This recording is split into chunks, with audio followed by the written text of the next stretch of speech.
Kita melakukan tanya jawab. Ini banyak yang nggak bisa masuk ya? Iya Pak, nggak ada yang masuk. Cuma berempat.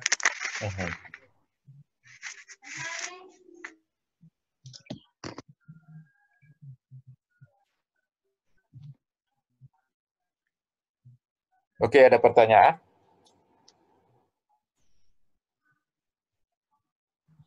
Pak, izin bertanya lagi Pak. Ya, silakan, Rudi. Gini Pak, setelah saya tanya-tanya itu kan Pak ya, di line saya itu ternyata untuk menjadi TL itu udah ada mana udah dijadwal gitu loh Pak, udah ditentuin gitu. Aha.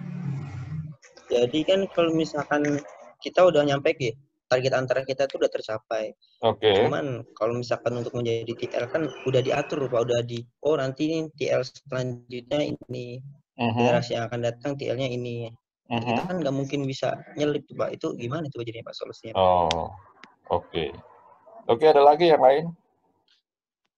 Izin bertanya Pak. Ya. Kan tadi dijelaskan Pak, kan di antara target besar sama target kecil kan ada target antara ya Pak ya. Yang di situ kan selama kita 1 tahun ini kan berarti kontrak Pak. Nah, yang saya lihat dari kemarin Pak, itu kan dari vokasi-vokasi yang selain aktif itu kan banyak yang bagus juga Pak, kompetensi. Nah, sedangkan saya lihat di TL itu, TL harus bisa lebih dari 3 job Pak, kalau di SI. Nah, sedangkan kalau kita fokus di satu job, pertama kan kehadiran ya Pak. Terus pertama yang ini Pak, yang quality. Kan kalau saya bahas yang kemarin Pak, yang proaktif. Proaktif kan berarti kita harus punya nilai lebih ya Pak ya, di antara vokasi yang lain gitu Pak. Terutama aktif Pak. Nah, itu kan harus memiliki, ibaratnya punya job lebih lah Pak.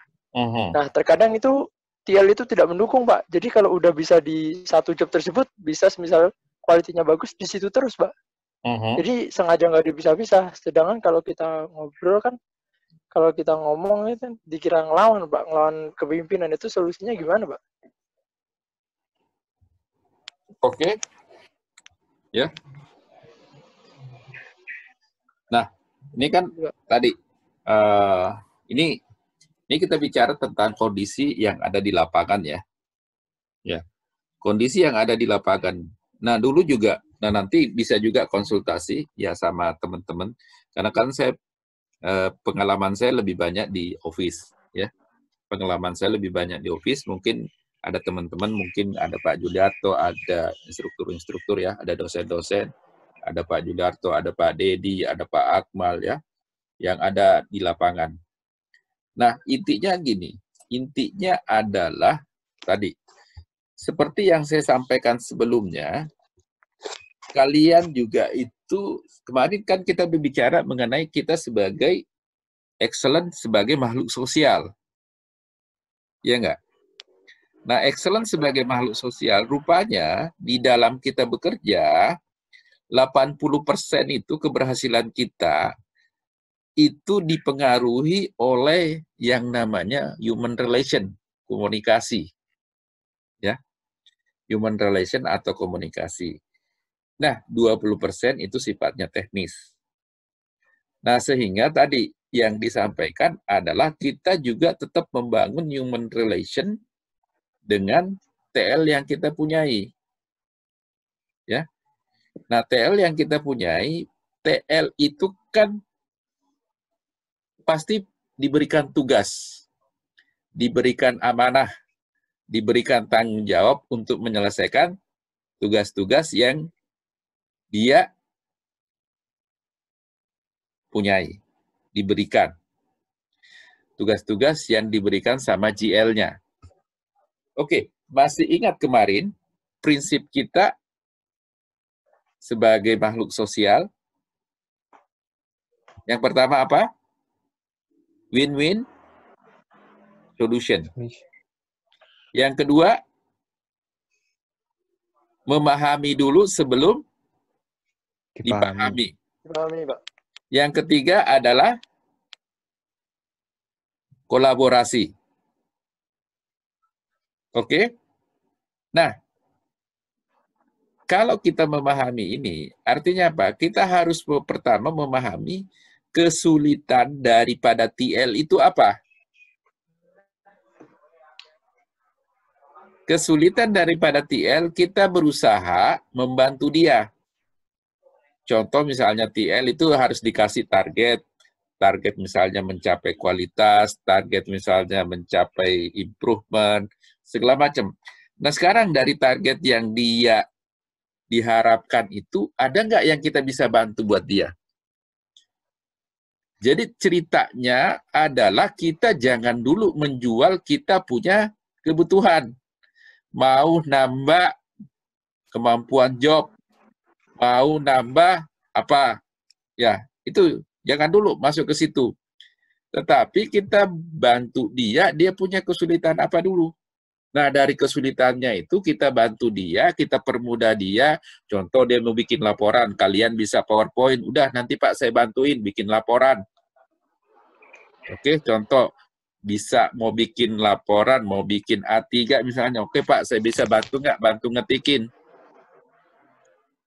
Nah, lama-lama kalau kamu bantu dia kan otomatis dia lama-lama akan terbuka hatinya, akan dekat dengan kamu. Oke? Nah, kalau sudah seperti itu artinya apa? Sudah mulai kita masuk ke yang namanya win-win solution. Yang pertama kita harus memahami dulu dia. Masalahnya dia apa? Nah, kalau kamu memberikan ke dia solusi terhadap masalah yang dia punyai, maka dia akan dekat dengan kamu. Nah, kalau kamu dekat dengan dia, kira-kira kalau kamu curhat, dia mau bantuin nggak? Masih ingat kemarin penjelasan saya mengenai kalau kalian lagi antri, terus kemudian ada temennya yang lagi mau ke belakang, mau beol, terus kemudian kalian kasih kesempatan, dia akan bantu kan? Ya nggak? Nah, tetapi kalau misalnya demikian juga, pimpinan kalian punya masalah, terus kemudian kalian bantuin. Lagi disuruh bikin laporan, nggak bisa ngetik, terus kemudian kalian bilang, Pak, nanti aku bantu. Tolong Bapak coret-coret aja, nanti aku ketikin di asrama, Pak.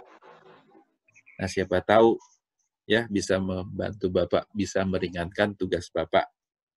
Contoh misalnya dia lagi diminta melakukan improvement. Ya. Nah, improvement. Nah, di improvement itu apa yang kami bisa bantu? Oke, bikin bantu gambarnya kah, gitu kan? Atau melas kah, atau apa gitu kan? Nah, kalau misalnya kamu lama-lama, kan kalau kamu berinteraksi terus, artinya apa? Kamu dengan dia lama-lama terbangun yang namanya building trust. Saling memberikan keuntungan. Nah, kalau udah saling memberikan keuntungan, tinggal kolaborasi. Betul? Kamu bermanfaat buat dia, atasan buat bermanfaat buat kita. Jadi intinya itu tadi. Intinya yang kita harus perhatikan, nah demikian juga dengan teman-teman kerja kita. Teman-teman kerja kita, senior-senior kita yang ada di lapangan, itu kita harus bantu, kita harus perhatikan. Kita harus support mereka, kita harus ringan tangan. Supaya apa? Supaya nanti kalau kamu mau belajar, ya, kalau kamu belajar pasti. Saya kasih tahu, yang namanya orang di lapangan itu, yang namanya kesempatan belajar, itu terbuka lebar. Tinggal kita jangan membatasi diri. Nah, sahabat tadi, dengan